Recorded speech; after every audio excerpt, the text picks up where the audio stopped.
What did you make of Bennedict Mathurin's season pre-shoulder injury, and what is now his pathway to fitting in on a team that has this version of Andrew Nembhard in addition to Tyrese Halliburton, not to mention Pascal Siakam, who needs the ball, and then, of course, T.J. McConnell also getting his extension?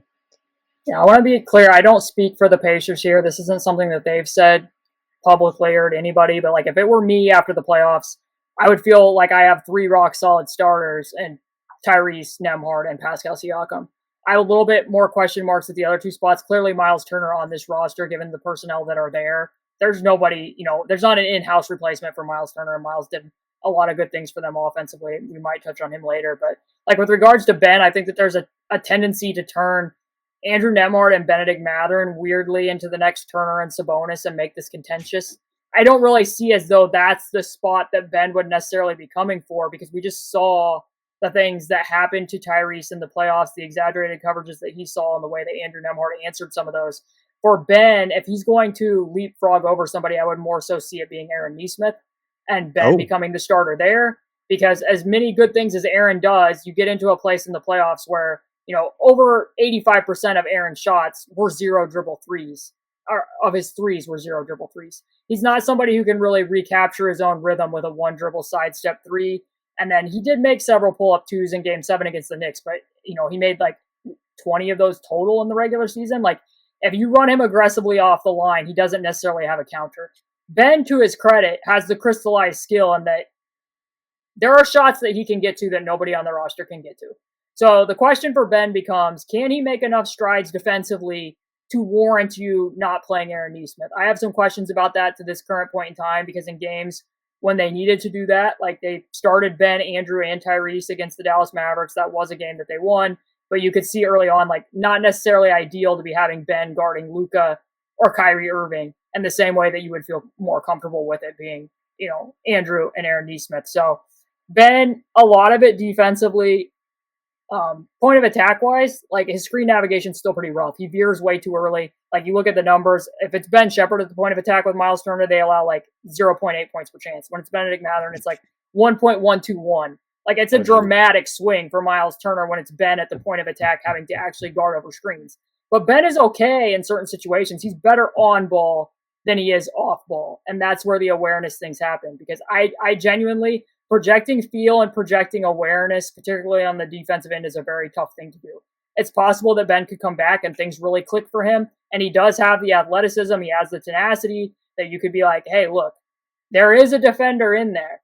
But if he continues to have some of the coverage lapses, some of, can't be getting cut by Max Strus 2 times on the same possession, and then some of the point of attack stuff that you already need to relieve from Tyrese Halliburton, it becomes trickier. And then also, like, the impact numbers weren't great for Ben on the year, and Ben's usage swings wildly when he plays with Tyrese versus when he doesn't. It's like 26% without Tyrese and like 20 to below with Tyrese. So in some ways, I think it's just more natural for him to be that 6-man scorer, getting to play with either TJ or Ben Sheppard, who can defend at the point of attack, where you can funnel more offense into the hands of Ben, and more importantly, you can run more plays for Ben, because Ben plays much better out of plays than he does reads currently. And that's another thing. Like, he needs to make quicker decisions.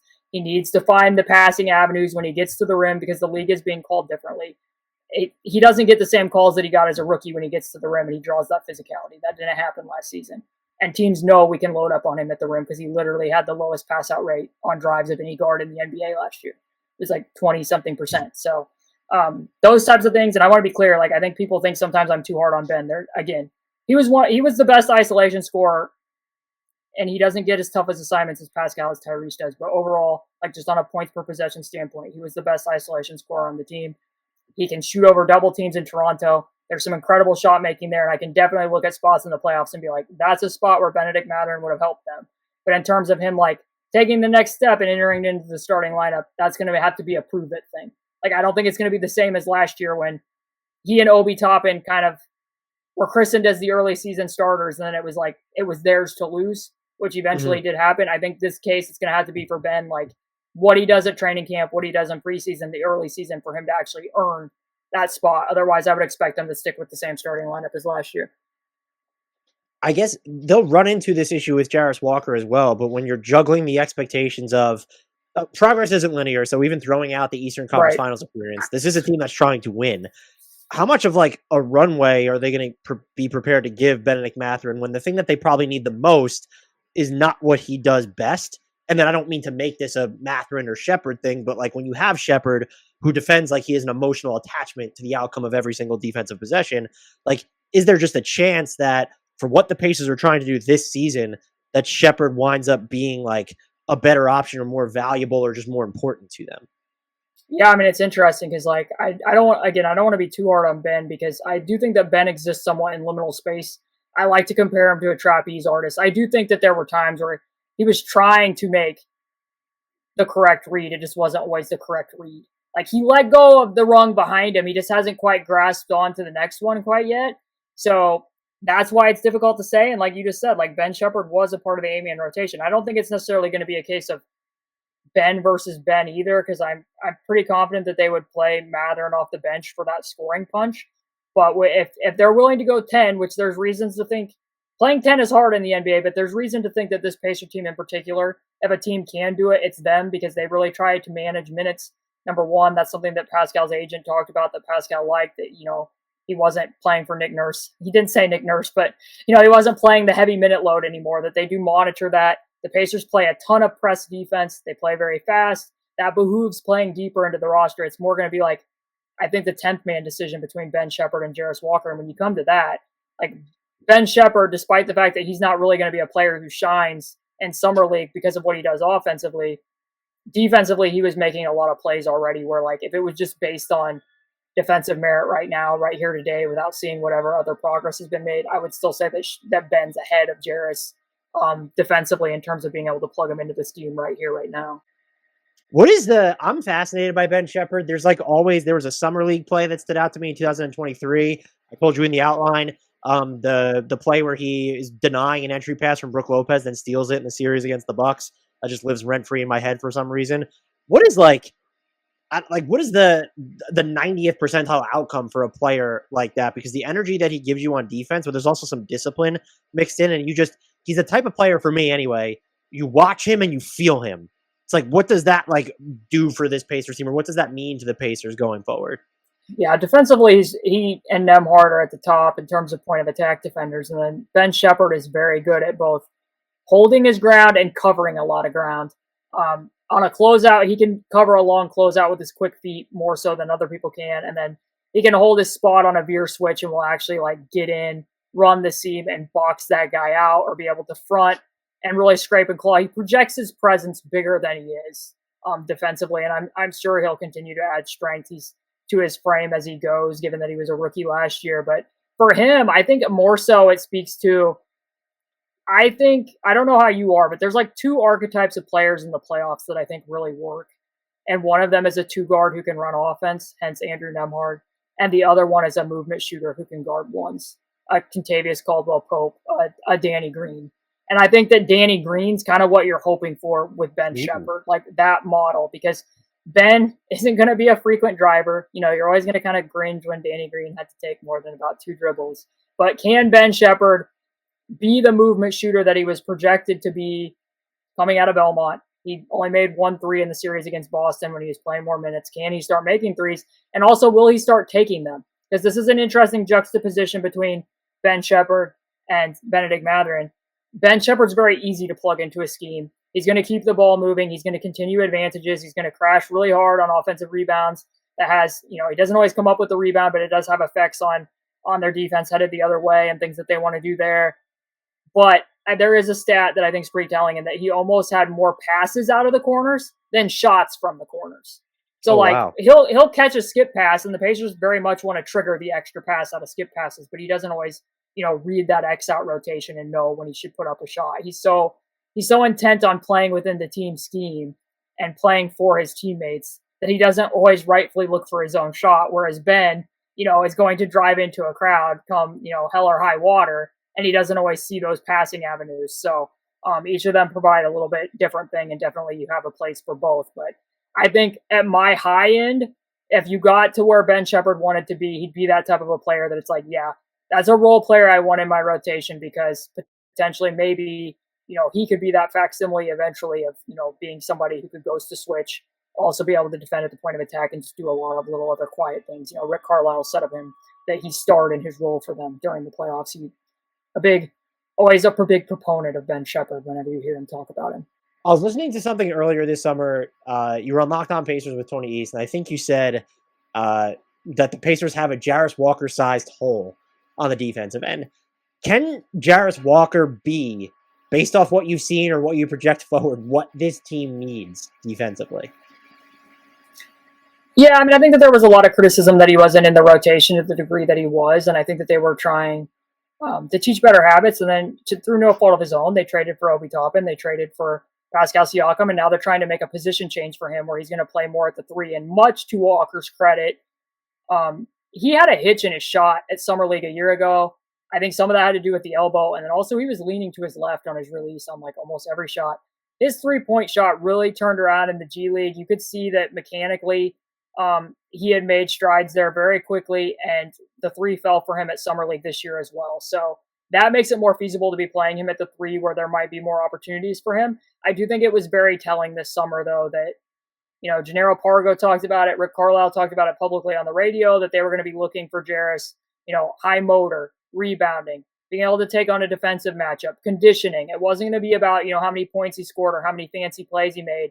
It was going to be looking about stuff there. And that, you're also seeing Pascal Siakam, and I'm not saying there was intent behind this from Pascal, but Pascal working with him at his home in Orlando and kind of recording and talking about to all the young players, if you get sent down to the G League, show them why you don't believe in the G League. If you're playing in garbage time, you got to play hard during garbage time to prove why you should be in there during regular time. Because if you're not doing it then, how are they going to trust you, in a late game situation for you to be out there?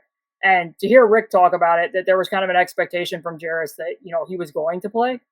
And the fact that those things were being said publicly kind of raised my antenna a little bit, because when you're willing to go on the record with some of those things on the radio, and then some of them are still showing up in Summer League, when Jarace is on the margin of the rotation, he had good rebounding numbers in Game 5, but also some of the same stuff was showing up where, he's ducking under a total action.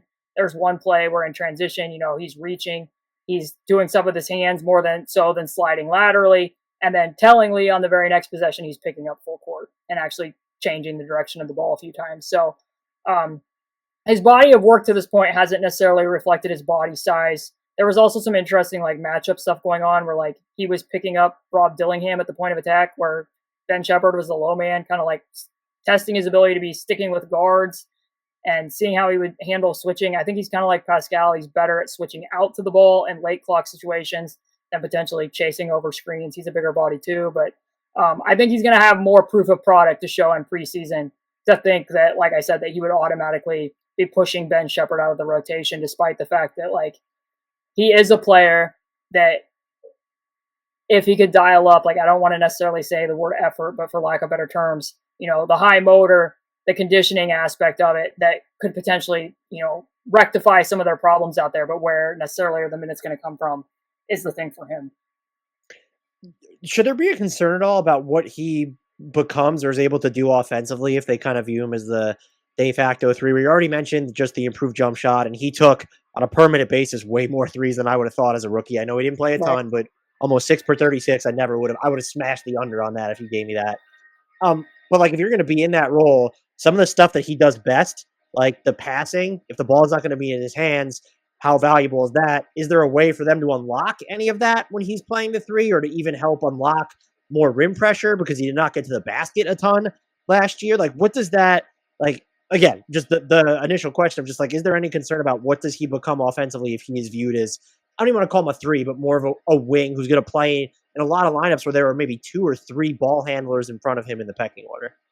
Yeah, and that's the thing. Summer League, there was probably too much point Jarace for my liking, and in part that had to do with the construction of the roster.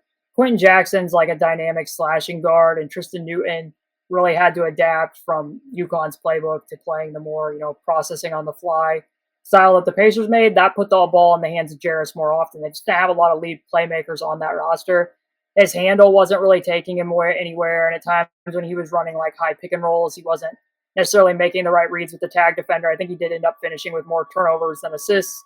He got to the ratio of shots at the rim versus the runners was better. in summer league than what it was in the half court with the G Okay. League and with the Pacers. So he didn't finish particularly well on layups when he got there, but he was getting there more often, which is something. And I know that Pascal was kind of working with him on certain moves to be making in the post, so he's not relying on the fadeaways quite as much. And I think that that's something that would matter. But overall, to his role, I feel better about him playing the wing, like you said, than I would have a year ago, but I didn't get to see him do that many wing things. Like some of the stuff, like that's why I think preseason's still going to be really valuable for him, because I want to see him do some of that with Tyrese or Andrew or TJ on the floor, where like you can put him at the wing, you can run a pick and roll between, Tyrese and Miles, and maybe if Tyrese is getting blitzed, you can throw it to Jarace, and he has excellent soft touch. He can throw offhand floaters where he can short the roll and enter that pass to the big, and being that type of a connective passer in that way rather than having to be a lead initiator. I don't know what it is because, the roster in the G League wasn't really set up for him to necessarily have that role or even to be playing at the 4 all the time either. He had to do a lot of ball handling there too. And it's almost like he plays with more pep in his step when he gets to do it. So sometimes I wonder if they're like at Summer League allowing him to do some of that to try to, potentially coax some of the other stuff that they want to see, for lack of better terms. But I would like to see less of the pick and roll ball handling, especially given the roster construction that they have, and just get to observe him more in summer league, see what progress the defense continues to make. He did a 3-week training regimen with Jim Boylan headed into summer league, and he continued to make conditioning progress. And one other thing that I will say is, much like Pascal, the scheme that Jarace played in Houston was a really big adjustment with pre-rotations, very aggressive ball screen coverages, versus playing with the Pacers where they aim to not be overzealous with the low man at all. They were staying home a lot more often, and what that was calling for him to do. So as he continues to have another full training camp, we'll see where he's at the end of preseason. I'm not entirely sure where his role is going to be coming out of summer league. I think I needed to see more defensively for me to pencil him in as a guaranteed, 10th man right off the bat.